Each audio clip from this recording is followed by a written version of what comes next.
Hello, welcome everybody. SF Live breaking news special on this Tuesday morning. And it's a special because I'm joined by Richard Williams here. He's the chairman of Bunker Hill, and we're going to talk about the MOU they announced this morning with Teck about acquiring a plant for their facility at Kellogg, Idaho, for the Bunker Hill mine. And we're going to get all the details from Richard here in just a second. But before I switch over to my guest, be reminded to follow us on YouTube, follow us on Twitter, of course, as well. Hit the like and subscribe button, follow us. We do all our interviews live, hence we had a little delay. I had some technical issues here on my side, but it's all live. You'll hear it straight from the horse's mouth. There's no editing, no filtering. It's straight from the chairman, straight from the CEOs. So make sure you use that to your advantage. Now, since this is a breaking news special, I'll keep it short and sweet, and let me switch over to my guest. And it's great to see you, Richard. Great to see you again. Welcome back on the program.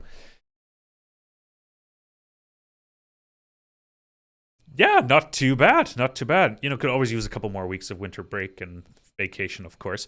But you guys have been extremely busy. You announced a massive financing package just before Christmas, and now you announced an MOU with Teck for purchasing of a plant. Run us through the highlights, Richard.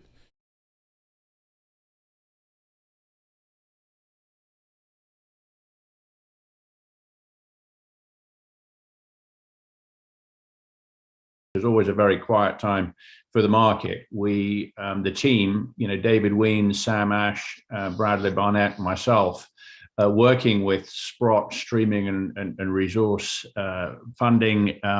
That's Caroline Donnelly's business and Mike Harrison's business, announced that financing. And that then allowed us, it's a financing that happens in stages, with the first tranche of financing coming in to do what we've been waiting to do for some time, which is to exercise our right to buy the mine and all that goes with it, and also announce the settlement of an outstanding water treatment claim by the US EPA on the owners of the mine, with a reorganization of that payment schedule, working with them as partners. And that was the fantastic first step along this journey that we've been waiting to take, or as you said, the first move of the train down the railway track, because we're moving pretty fast now. That having been done, that's then allowed us to conclude where we are at the moment.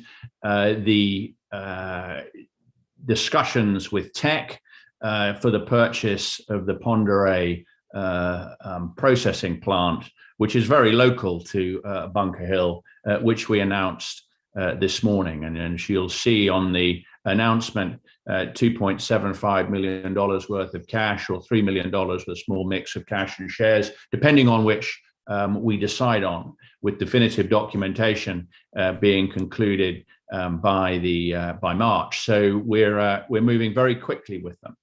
And Teck, of course, I should say too, if I may, Kai, have been fantastic throughout this, just as you'd expect from a mining company with its reputation, and the quality of the plant is so good, given that they keep their closed sites in such good condition. And we've been very not pleasantly surprised. It's been exactly as we expect from a company of the quality of Teck, and we're looking forward to getting it moving. Yeah, fantastic. Yeah, well, it is a big announcement. You're what was it called in Germany?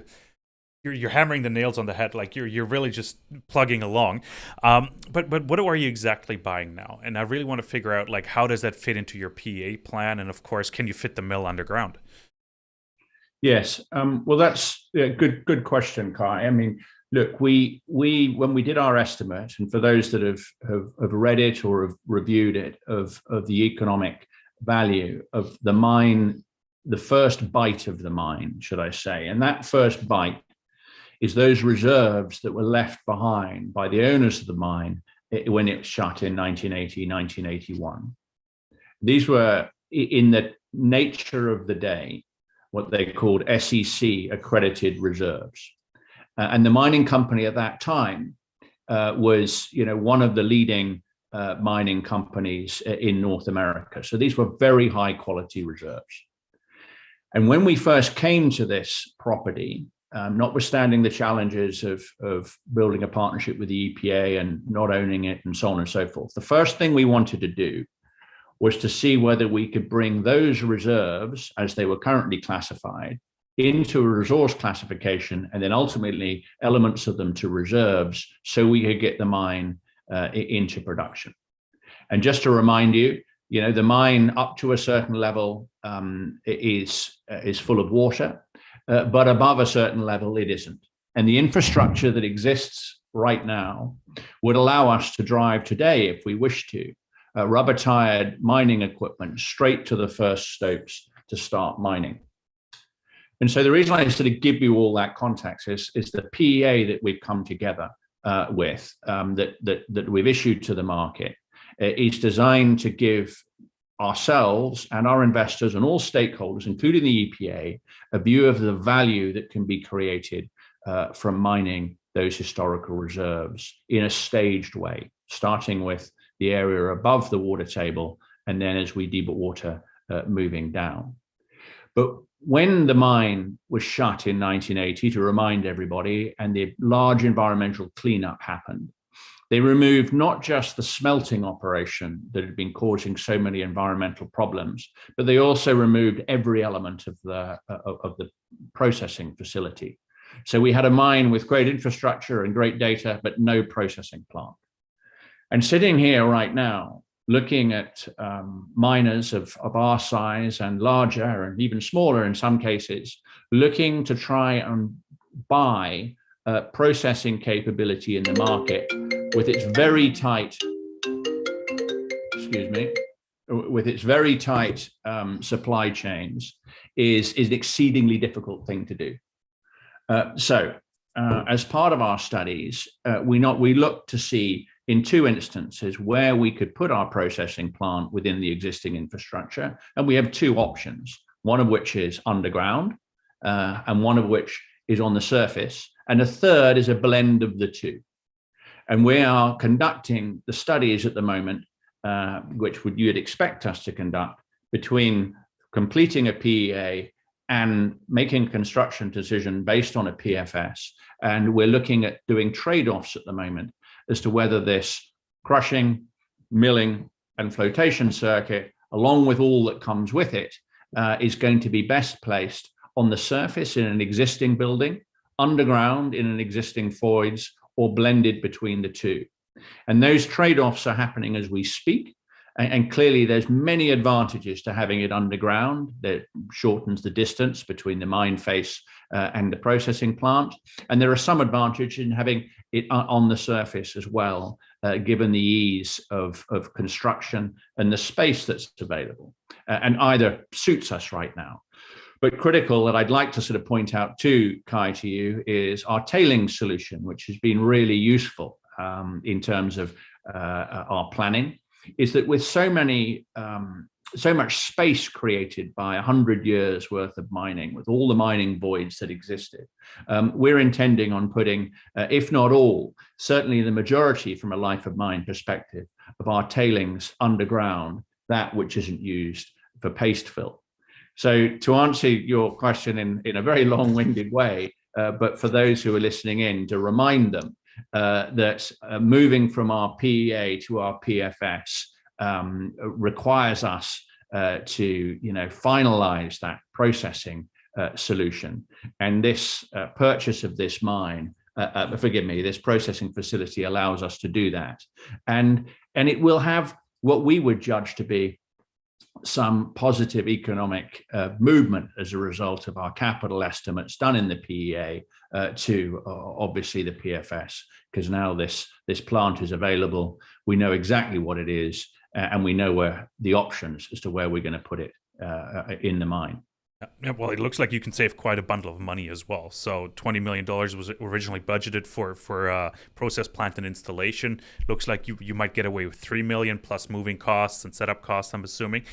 So roughly, you're probably saving 65 to 75% on this transaction.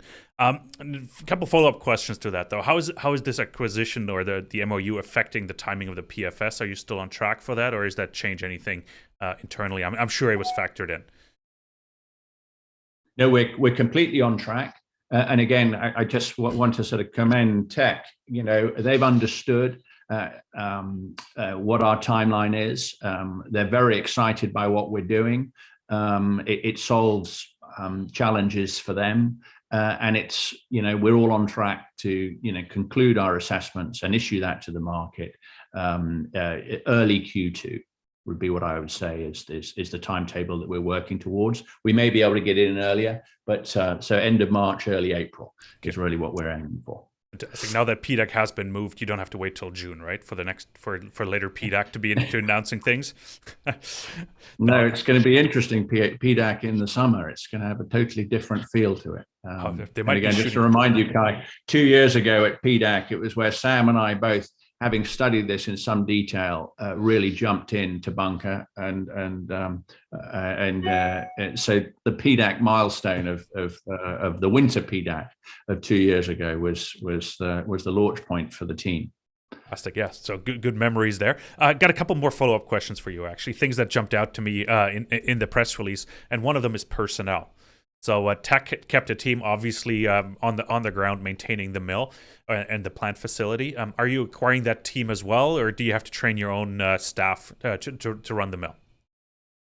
We're going to make the best use of all the available labor that is familiar with the plant through this whole process of demobilization, moving, construction, and then operations. And that's kind of a principle that all good companies adopt, of course, is getting the right talent locally. Not only is cost effective, but it also maximizes your contribution to the community, which we're committed to do. And we're finding a number of the sort of higher level technical capabilities, construction, process manager, general managers, and so on. We have no shortage of volunteers coming forward of very high quality that will either come from Northern Idaho or happy to move into Northern Idaho from elsewhere in the United States. So it's a very good question and an important one. The second point that relates to it, of course, is in this inflationary environment that mining is under at the moment, and you hear it from every company, is our ability to hire local, develop local, and use local insulates us to a degree from those inflationary pressures, which I know everybody is watching as they watch a company go from a PEA to a PFS and see where its capital estimates move. And we're taking advantage of the great labor that's available to keep that under control. Yeah, we've had a lot of negative examples just as recent weeks, actually, just today, I think, as well, where cost overruns are being announced, increases to CapEx because of the inflationary environment we're in. So one last question, though, for you, and I've been reading between the lines here a bit of the press release. Is you made two remarks in the press release that jumped out at me. One is the purchase price at Teck's option can be shares. And then within the statement that Sam made, it says further exploring a broader strategic relationship or partnership with Teck. So Teck's been named a couple times. What does that mean? Like, are they really? Would they become a big shareholder in Bunker Hill? Will they support the story? What other options are there? I think they have a smelter in the area, not too far away as well. Is that correct? That's right. When eventually, which is going to be soon, towards the end of, well, let's just call it second half of 2023, so next year, and we're producing our lead and our zinc concentrates. The natural home for those concentrates would be the Teck smelter, sort of 4 hours away in British Columbia. Now, we have to compete for a company like Teck. We have to compete for space in that fine facility that they run there. And again, none of us can take any of those things for granted. But we're very happy with the quality of the concentrate, given the data that we've been gathering at the moment, and all of that will become clear in the PFS, that it will meet the selector's eye in this case, and that is Teck's. And we again, through this process, have been very much supported by Teck, who are interested in what we're doing, and we'd love to be in a position to be able to affirm that through moving the concentrate to their smelter, or have them become a shareholder in the company through either the final terms of the sale of the Pend Oreille mill into Bunker, or in any other way. But again, where we sit at the moment, we can't take these things for granted. They're a very serious business, and we seek to put our case to them, and are happy to continue those discussions. So I wouldn't want anyone listening to this call to think that those things are in the bag. They're not, and you shouldn't expect them to be. We've got work to do. We've got more conversations to have. And Teck, who we admire greatly, we don't want them to make decisions until they have all of that information. Fantastic. Richard, that was a great update. Thanks for coming on for this breaking news special. Congrats on all the things you've achieved actually over the last 3 months. Of course, that didn't happen overnight. So as you said, you worked on it for 2 years, but it's great to see it come to fruition, because I remember our first meeting was about 1.5 years ago in Toronto as well. So it's great to follow this along, and congrats again. And I can't wait to see more coming out of Bunker Hill in the next few weeks and months. As I said, the train is leaving the station, I think, and you guys are putting quite a bit of coal in the engine there. So looking forward to seeing more. No, thank you very much, Kai. And as you said, we a couple of years worth of work has got us to this point, and we aim to have this mine in production in accordance with all the expectations that will be defined in greater detail by the PFS in the second half of next year. Which is very exciting indeed for a company that seeks to have Bunker Hill as its foundational asset, and we'll grow from there. But thank you very much, Kai. Fantastic. You heard it just now from Richard, and they are growing. I think the stock is quite interesting personally, shareholder as well. So definitely a conflict of interest. And thanks for tuning in. This was an SF Live breaking news special with Richard Williams, chairman of Bunker Hill Mining. And they just acquired, or about to acquire, a mill and processing plant from Teck. And we discussed the implications for the company, the PFS, processing timelines, or production timelines, sorry, and what it means with the relationship with Teck as well. Quite interesting conversation. And